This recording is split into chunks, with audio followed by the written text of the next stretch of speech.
Welcome to Audacity Lesson 16. Today we're diving into a powerful feature, Nyquist plugins. If you've ever wanted to go beyond Audacity's built-in effects, this lesson is for you. We're going to talk about adding custom effects to your audio toolkit. Get ready to create truly custom effects with Nyquist.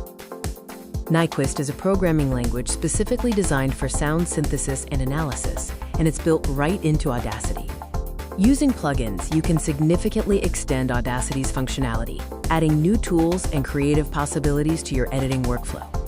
Audacity supports common audio plugin standards like VST and LADSPA, which expand your options for effects and instruments.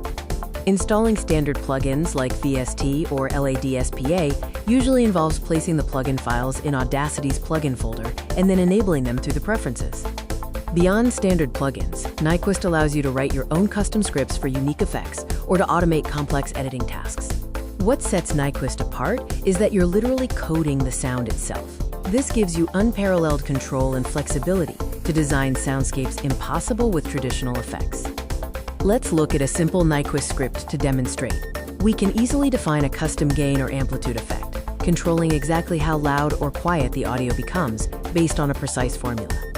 By mastering Nyquist, you're not just using tools, you're creating them, taking your audio production to a whole new level of customization and efficiency.